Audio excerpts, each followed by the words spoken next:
Welcome to We Need to Talk Now, presented by AT&T. I'm Alicia J, and I'm here with the one and the only Erica L. Ayala. And listen, Erica, can you believe that we are on the final day of the regular season of the WNBA? I cannot believe it. It just flew by. It really did. Like it did, and so much has happened also. So I'm like, what is time even? I mean, I might be on my Mariah Carey, honestly, because this season has been crazy. It really has. And we are going to talk all about it. The playoff picture is almost set as Seattle clinched the final spot in the playoffs on Tuesday, which was a crazy game as well to watch. But we have some seeding questions that we still need to answer. And we're going to finalize this WNBA postseason tonight. So we need to preview that and talk all about it. But first, you want to make sure that you're locked in. We are on all social channels. We have YouTube. We have 100K subscribers on there, which is amazing. You want to join that community for sure and be locked in because we have a lot of content about the WNBA playoffs coming up, and you will not want to miss it. Well, listen, let's jump right in, Erica, because tonight there are so many things that are happening, but we have to touch first on all of the biggest headlines that are going around. There's a lot that we need to recap, a lot that we need to hash out. And let's just start with Angel Reese. Now, as we know, she made some comments about the Chicago Sky organization. And also, she did issue an apology after. It's important to put that part in there as well. But the Chicago Sky ended up suspending her for half a game. Yes, I did say that correctly. Only half a game. And with all of this, there have been rumors, and I want to emphasize that there are rumors that the Sky are potentially going to trade Angel. That has been going around for sure. But when you look at all of this, Erica, and all of these rumors, everything that has happened, do you think that there's a possible way forward in which she stays with the organization?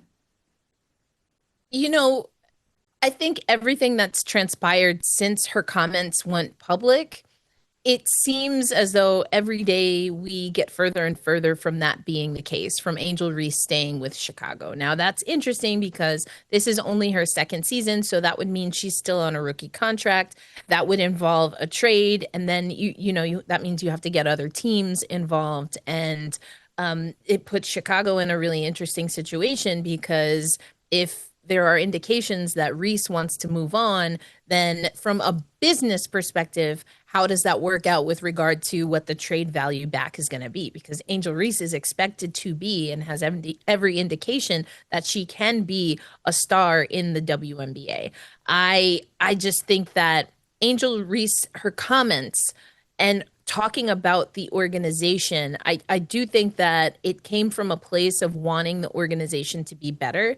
And again, she wants to have a long WNBA career. She can have a long WNBA career.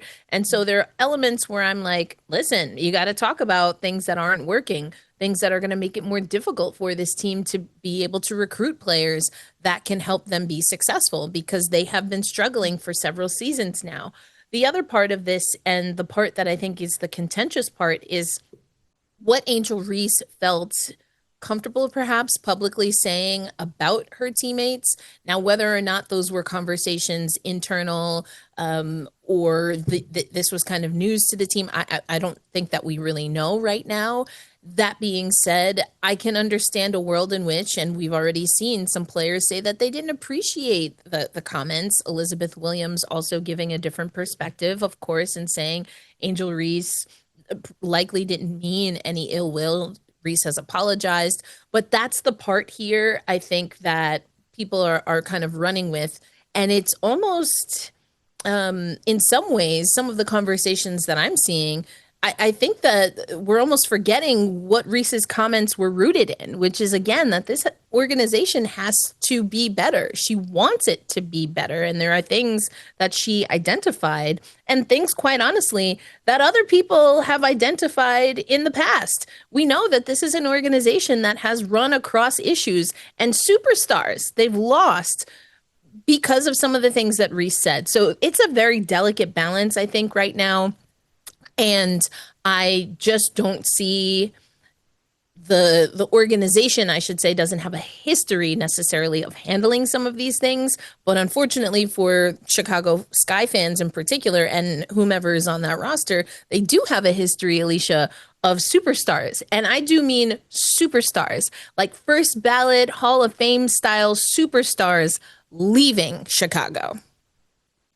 Well, Erica, let's just go down the line because the comments that Angel made about the players is one thing, and she was very apologetic about that.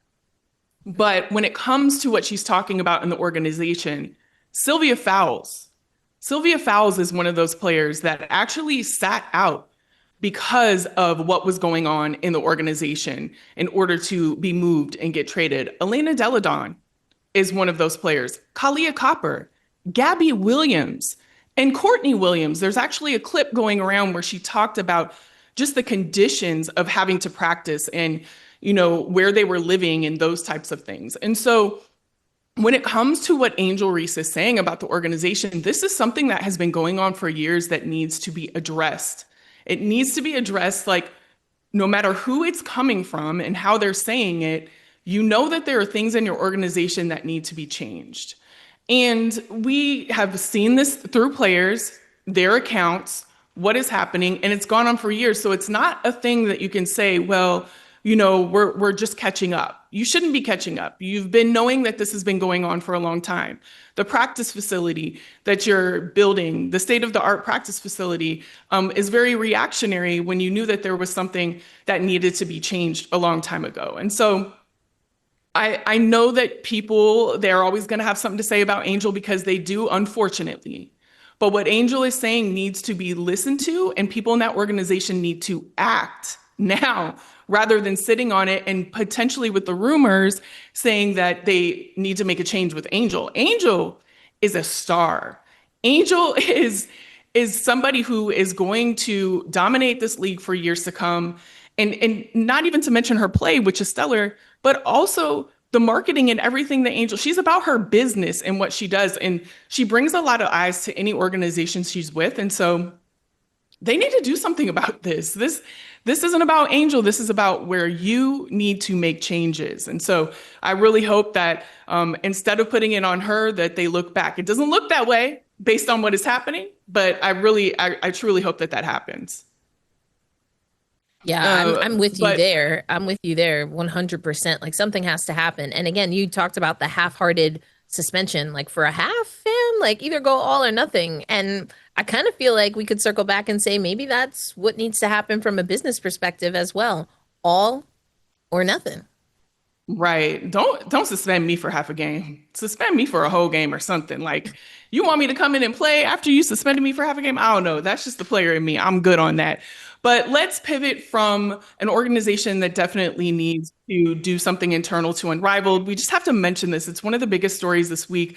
They're in their second year, and Unrivaled announced that they have a new valuation of 340 million, which is up from 95 million a year ago. And also they announced raises across the board for players and added 2 new teams. And something else I want to mention that doesn't get enough burn with Unrivaled is they signed NI deals with some of the biggest college basketball stars that are out there. And so they're already bringing awareness on like a level, a college level to have awareness of what this league is and what it can do. And so the business that Unrivaled is doing is stellar. It's a blueprint as far as I'm concerned. And we just had to talk about that. What are your thoughts on, really quickly, Erica, what are your thoughts on Unrivaled and what they're doing? I think it's been huge, as you mentioned, almost a tenfold, right, increase in the valuation. This has led to them expanding quicker than they thought they were going to. They're going to add 2 new teams. That not only will add more roster spots, but we've also heard Unrivaled say that this will directly impact the players' pockets. And Unrivaled was founded on the element of having the players be investors, so they have a stake there, but also to help increase the monetary, or I should say specifically the salaries of players. And they're doing it in season 2. Yeah. They're definitely doing it. We will definitely be tuned in for Unrivaled, and we're going to be tuned in to these final matchups of the night. We're going to hash all of that out, look at all the scenarios right when we come back, right here on We Need to Talk Now, presented by AT&T.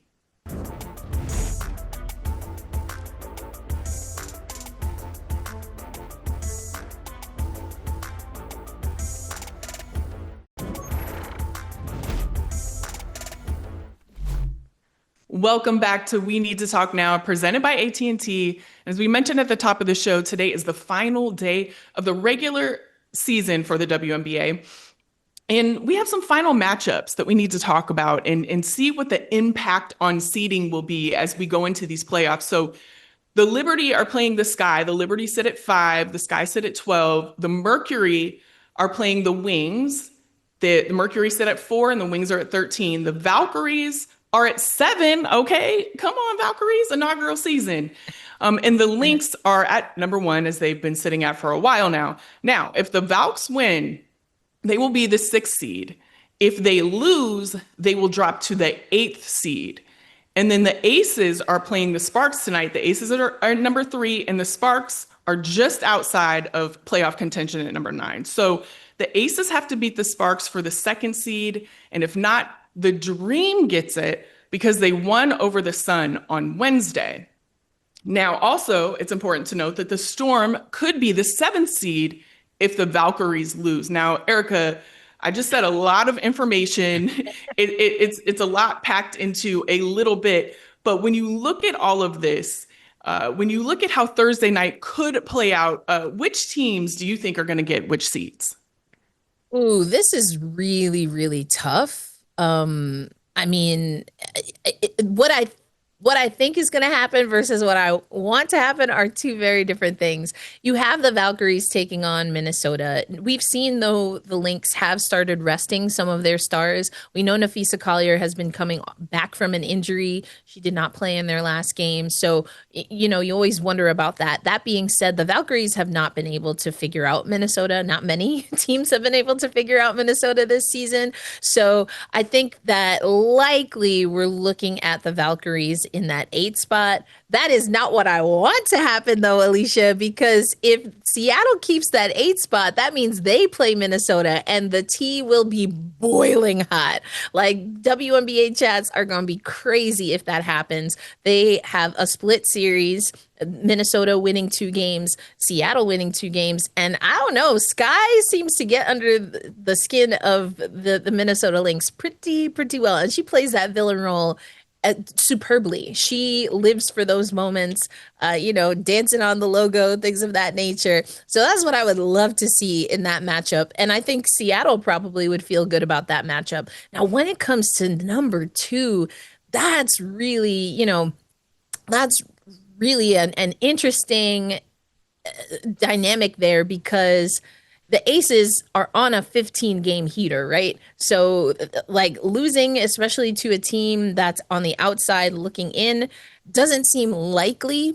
And it would be really a great story for the Aces to come all the way from what seemed like, a low seed at best for them to now a 2 spot and have home court advantage.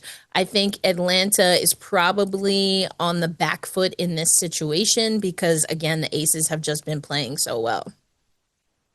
They've been playing well, and the Aces always seem to be able to come correct right when they need to. They lock in right at the moment that they need to lock in. I know a lot of people talked about the beginning of their season, but look at where they are now, and I think they're exactly where they want to be. We're going to be looking at, I sat down with Asia Wilson yesterday, and we're going to be looking at some of those clips later in the show. But let me tell you, she looked good. And from what she's saying, they are ready to go, and they're ready to fire on all cylinders, as we know that they do, and they do well. They've made some adjustments, and now they're ready right when the time is right. Now, a team that I want to talk about that may not necessarily be ready at the right time is the New York Liberty. Okay, they've been going through a lot of health issues. Obviously, their starting 5 really has not played together at all this season. And so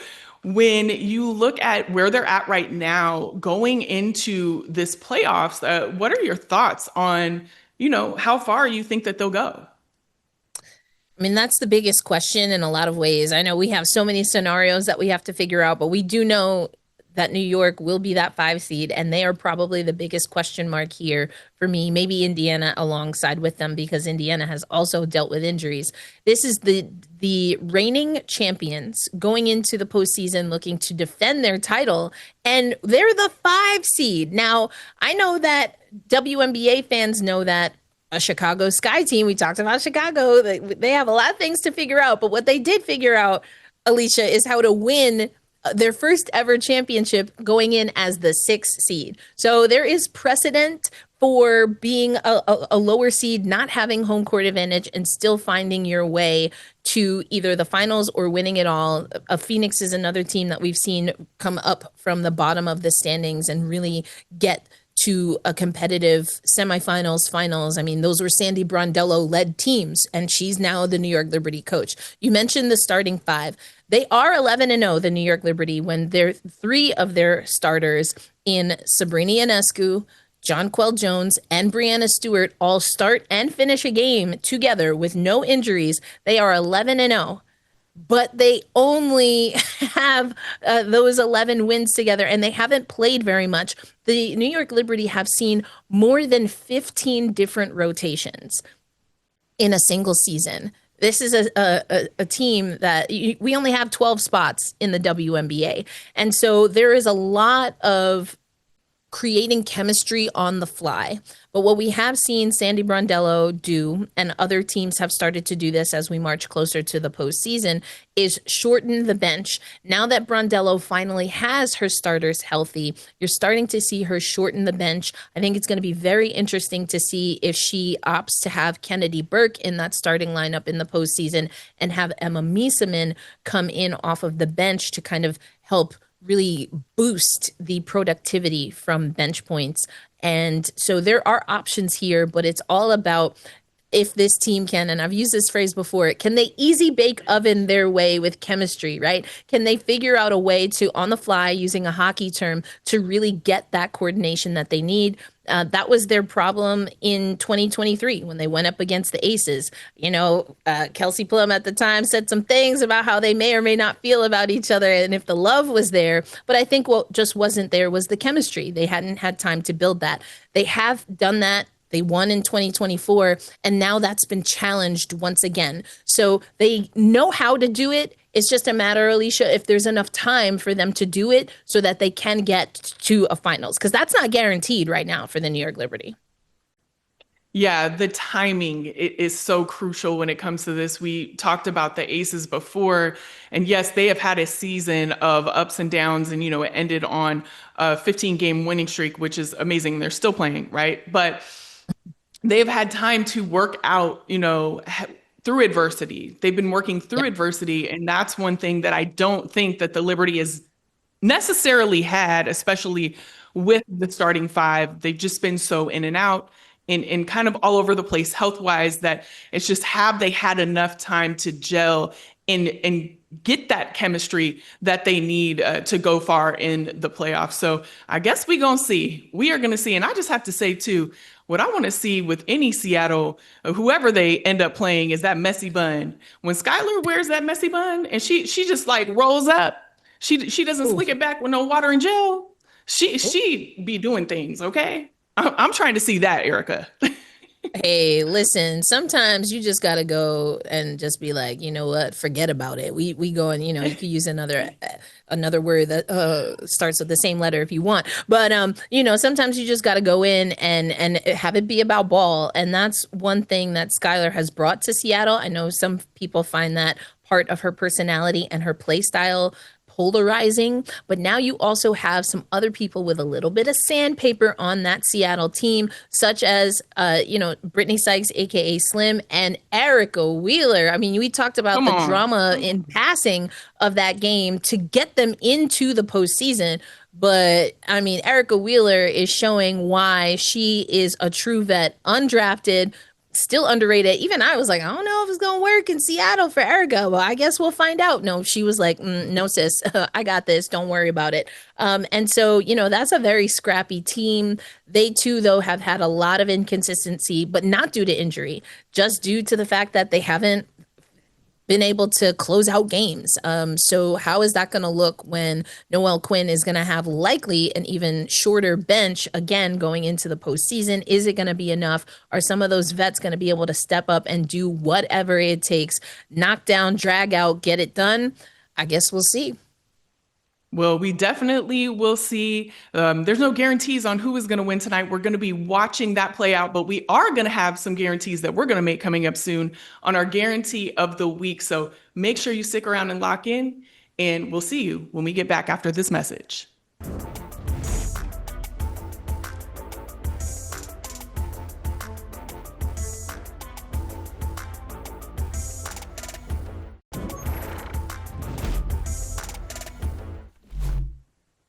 Welcome back to We Need to Talk Now, presented by AT&T. And listen, it's time for our favorite segment of the week, the Guarantee of the Week, presented by AT&T. And this week, Erica and I are going to guarantee a team of our choice. And this is important, a team that we think that is going to shock everyone and will win the WNBA title. So, Erica, why don't you start us off with this?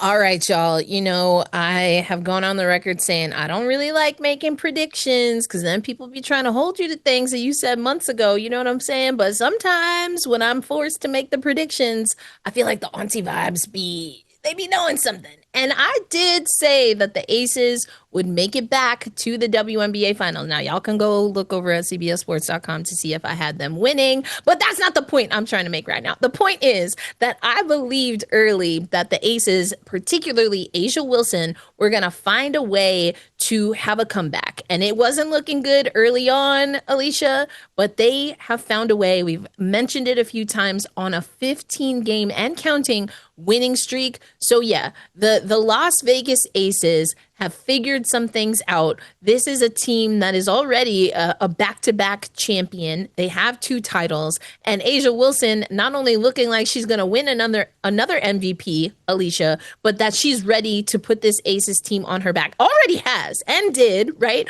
Already has put this Aces team on her back this regular season and has her teammates not just locked in, but motivated, inspired, and ready to go for this postseason run.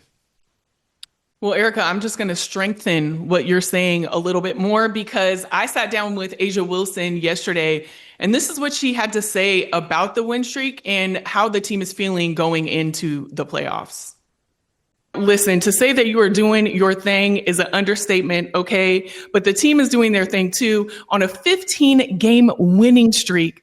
How confident are you guys right now as you go into the playoffs? The crazy thing is, I feel like our confidence has not changed since April. I feel like we've always had enough. It was just a matter of figuring out the enough. And I think right now where we are, we're playing with a lot of joy and a lot of peace. And I think that is the happiest that I've ever seen this locker room. Yeah, we had our lulls and we were in the trenches and we had a lot of questions, but our confidence was still great and uplifting to one another. We just had to figure out some things. So I think now, obviously winning helps a lot, but I think just now the way that we're playing the Aces style of basketball that everyone's used to and love. So I feel you on the Aces, especially after sitting down with A'ja yesterday. I get it. I get why we're locked in on them, but I think a team that could go all the way and it would be historic in every way are the Golden State Valkyries. Listen, the Valkyries came into this season as an expansion team and they were not playing around. They said in this first year, we're not here to just be here. We're going to the playoffs, and they did just that. They went 23-20 this season, nearly they swept a lot of teams that they played, but they went up against contenders like the New York Liberty and really just they showed that they are a team of contenders and not just a team of players that were put onto a team, right? They were selected, a lot of them through the expansion draft, obviously the actual draft as well.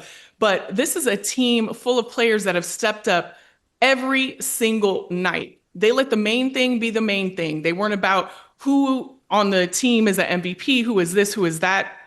Natalie Nakase, their coach, said, "We are all here to contribute. We're all here to play, and we're all here to achieve the goal of making the playoffs and further." They're not putting a ceiling on what they can do, and the Valkyries have showed that in every single way. They beat every team in the league this season except for Minnesota and Phoenix. They have the fourth best defensive rating in the league behind Minnesota, Atlanta, and Phoenix. Third best defensive rebounding team in the league. They also have a fan base, Valhalla, that goes hard for that team every night. They have the best home court advantage as far as I'm concerned. And so when you look at all of this and everything that they've accomplished, they have another win that they need to get tonight. But when you look at that and you look at where they're seated, the sky is the limit. Not to take the sky's name, but the sky literally is the limit for the Golden State Valkyries. They've had a historic season, and why not finish it with a historic championship? I mean, that would be so wild, and I can see it. All right, now, full disclosure, I'm a Bay Area girl through and through, but I believe in the Valkyries. I've been pretty solid on the Valkyries as well. I did have them on the outside looking in just because, again, I really thought like a team like the Aces was going to be great. I don't think many people, myself included, expected the Liberty to struggle as they did coming in as the 5 seed. But I'm with you. I'm with you on everything you had to say there.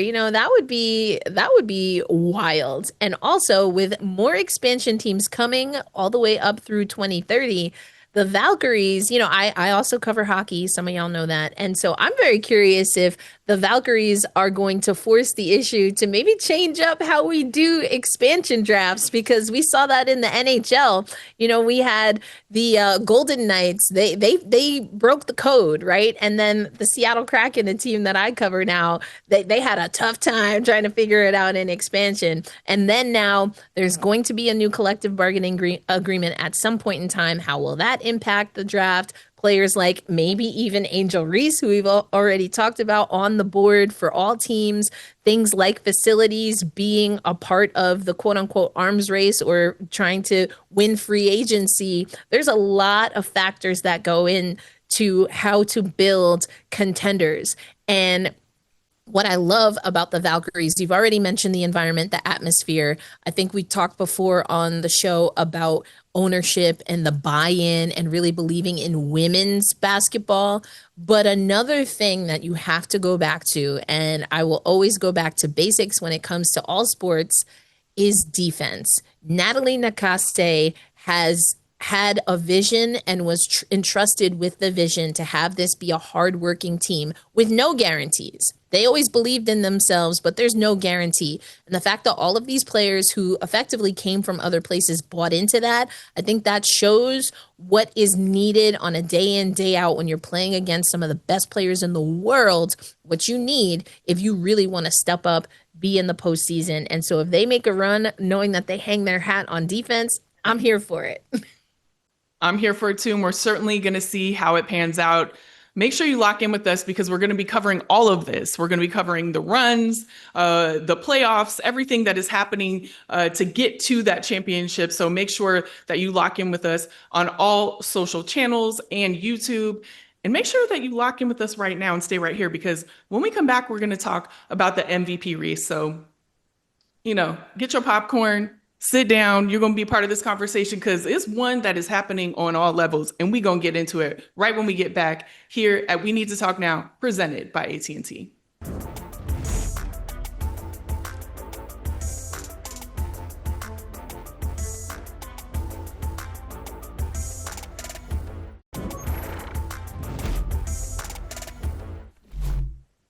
Welcome back to We Need to Talk Now, presented by AT&T, and we are about to get into the MVP conversation. It is going around. People have a lot of opinions. We are absolutely no different. Right now, all the conversations are centered around Nafisa Collier, Asia Wilson, Alyssa Thomas, and Alicia Gray. But I thought we would kick this off with some pretty strong comments, a strong statement from the Aces head coach, Becky Hammon. So check this out.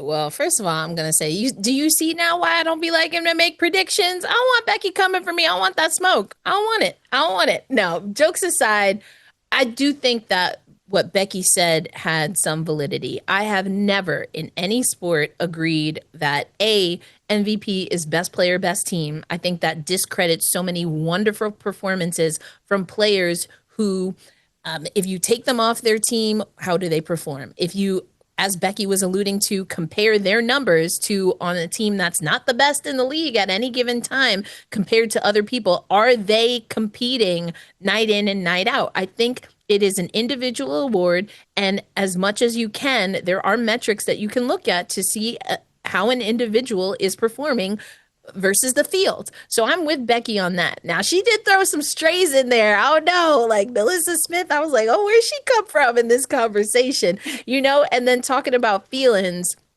Listen, awards have become very heightened and emotional, especially for fan bases, coaches making pitches, teams making pitches.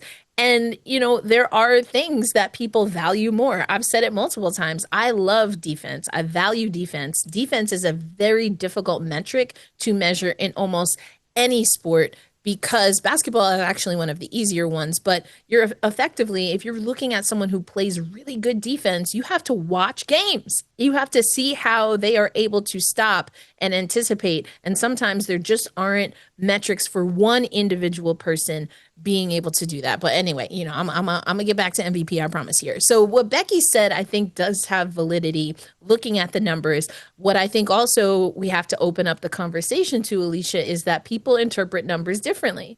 I mean, this is human error. This is all, and human error, we can give people the benefit of the doubt there. Sometimes there is bias that creeps in, but and also, what do people value? Missing 3 games versus Nafisa missing more games, but is her efficiency, and that she wanted to come in and be a 30, 50, 90, and she has done pretty well to be at that or very close game in, night after night, game in, game out. Those are all things. And then you look at Alyssa Thomas, who not only has a triple double record in her career, but she has been killing it when it comes to assists. She set a franchise record for assists. You look at Alicia Gray and an Atlanta team that is looking like they know how to finish. This isn't a team that found their way to like a 6, 7, 8 spot in the postseason, as we've seen in years past. They're fighting for a 2 spot, as we've already broken down. And Leash is a huge part of that. What is value added? What if we looked at Indiana? And I know Dawn Staley has already made this case before, but you have to look at what Kelsey Mitchell is doing when knowing that there are 5 players and a coach even with a season-ending injury. And she continues to perform. What would is that Indiana team even in the playoffs if it's not for Kelsey Mitchell? So I hear what Becky is saying. Asia, and I've gone on the record, my prediction was Nafisa Collier. And for a long time, I stood on that because Nafisa Collier looked like she was going to be the MVP. And then here comes Asia Wilson and the Aces. And now the conversation's a little bit different. I love this, though. For me personally, I love that we're actually having a real MVP conversation. It's not about feelings. It's not about bias. It's not about we've decided with our magic wand that it's best player, best team. No, you have to sit down and have a basketball conversation. So I'm with it. I'm with it 100%. I'm with it too. And like you said, it really does depend on what the voters are looking at. I wanted to bring another voice into this conversation, and that is Rebecca Lobo. We have a tweet from her, and she just outlined what people will be looking like. Last year's MVP vote was easy. This year will be as close as it was in 2023, and once again reflect the voter philosophy. And you look at what she's saying, right? So it will be a reflection of voter philosophy on the best player in the league, most outstanding player on the team, and the best record, and player most valuable to her team. And when you look at it, me personally, I don't get a vote. Okay, I'm not one of the voters. But if I was, I would be heavy on what, personally, Asia Wilson has done all season. I have a list in front of me, and we don't have enough time to go down the entire list. But when you look at how she has led her team on that 15-game winning streak, but not even that, how she has led the team all season long, and the games that she hasn't played, the impact that she had on the absence was felt when it came to Asia Wilson, not so much for Nafisa, right? And I think it's unfortunate because I also picked Nafisa going into the season, and she's so incredibly talented and doing MVP things, right? But I think it's unfortunate that she did miss so many games because those voter philosophies are seeing her absence, seeing what's happening in her absence, and that weighs heavily.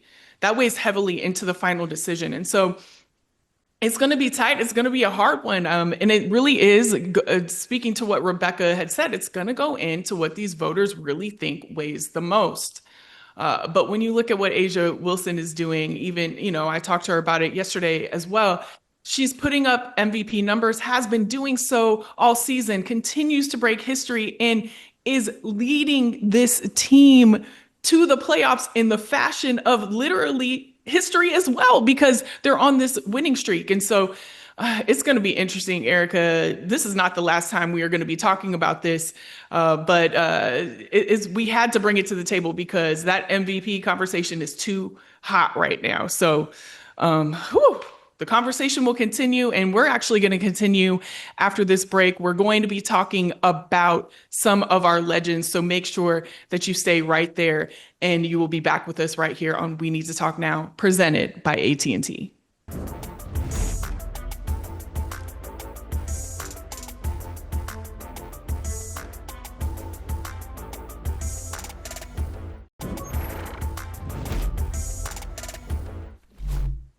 Welcome back to We Need to Talk Now, presented by AT&T. And Erica, we've been talking about current players in the W, but we have to give some of our legends some flowers, okay? Because recently, Maya Moore, Sue Bird, and Sylvia Fowles were inducted into the Naismith Hall of Fame.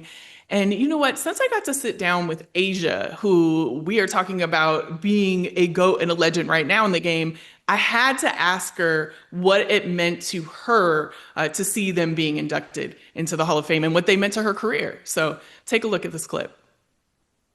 There were so many amazing players inducted into the Hall of Fame. Sue Bird, Sylvia Fowles, Maya Moore. Can you just speak to what those players mean to you as a player? I mean, those are the GOATs. Those are really our GOATs. Those are the people that have laid the foundation down for me to thrive in this space and in this league. And they fought through so much for us to be where we are today. And I give them all the thanks. And I hope that I'm so glad that they can smell their flowers. Because I mean, still, I always talk about how she was someone that we weren't teammates in the W, but I always felt like she was my teammate. She taught me so much. She took me under her wing and kind of navigated me how to be a big in this league. And when it came to Sue and playing alongside of her at USA, like, she is a leader that I'm like, I need your leading, like your leader styles. Like, tell me, how do you like just uplift others around you always? I mean, Sue makes you feel like you could run through a brick wall. And then obviously when it comes to Maya, playing against her my rookie year, it was just mind blowing because we're talking about one of, if not the greatest to ever play our game, and just the rhythm and the flow that she plays with. It was just amazing. I could not guard it. Poor little rookie Asia. But no, she was someone that never took a play off. And I'm so grateful that I was able to share the court with all of them. So it's truly a gift. So I was so glad to see them in their burnt orange jackets. Erica, what a time to be able to see these greats get their flowers and to be inducted, and also to see a player who has been inspired by them playing on the court every night and making history because of the path that they have built. And so when you see these players getting inducted, what are you thinking? I mean, I know I was just like, first of all, they were all slaying the stage. They all looked amazing. But also just to see them get what is due to them was something that I personally will never forget. These are no-brainers when it comes to the Naismith Basketball Hall of Fame. They've also been inducted into the Women's Basketball Hall of Fame. To see them go in together, I always find it so interesting to see how the Hoops Hall or the Women's Basketball Hall of Fame classes end up, because you're talking about contemporaries that have given epic battles, usually against each other, right? In the case of Maya and Sylvia, and we saw on social media that they did have a moment because they were teammates after Sylvia left Chicago, just saying. But, they were teammates and they had an opportunity to play together on the USA basketball stage. But just to go back to the Asia interview, I thought it was a fantastic interview. You know, I almost said stick taps because I'm a hockey girly right now, but stick taps to you, Alicia. I thought it was a great interview, and I loved what Asia said because as she broke down what each individual player meant to her, I could see because we just talked about her MVP case, we talked about her leadership for this Aces squad, we talked about her continuity throughout this season. She is embodying all of that. And I mean, this, since it's up here, I'm going to talk about this. This is the flex of all flexes. Maya Moore, you have to remember, like, this child, the rings speak for themselves. And for her to not, this isn't her recreating. She did not recreate this Michael Jordan photo. She has now bested it. Like, Maya Moore is the standard. Need we say more? Period. Or in that case, question mark. But the point is that Maya Moore, what could have been? I know a lot of people ask that question. Did she retire too early? I call her the Lauren Cheney, now Holiday, the Lauren Holiday of women's basketball. But what I love about Lauren Holiday and what I love and respect about Maya Moore is that they went out on their terms, Alicia. They certainly did. And she did a lot in her 8 seasons, okay? Won 4 WNBA titles in 8 seasons and made the finals 6 times in her short, like, it really was, if you look at the career of WNBA players, a short stint. And also, I like how she just slid a second hand over, okay, in that picture. She was like, I need more than one hand, okay? I'm Maya Moore, period. So definitely iconic, and it was amazing to be able to witness that for sure. And we're going to be witnessing an amazing WNBA playoffs coming up. Make sure you're locked in because we are going to be covering it in every single way. So we're going to have a QR code that you should definitely scan so that you can get locked in on all cylinders, on all channels, especially YouTube. Definitely subscribe there because we will be talking all about the WNBA. But this has been a great show, but we're going to have to catch you next time. So lock in, make sure you're locked in right here on We Need to Talk Now, presented by AT&T.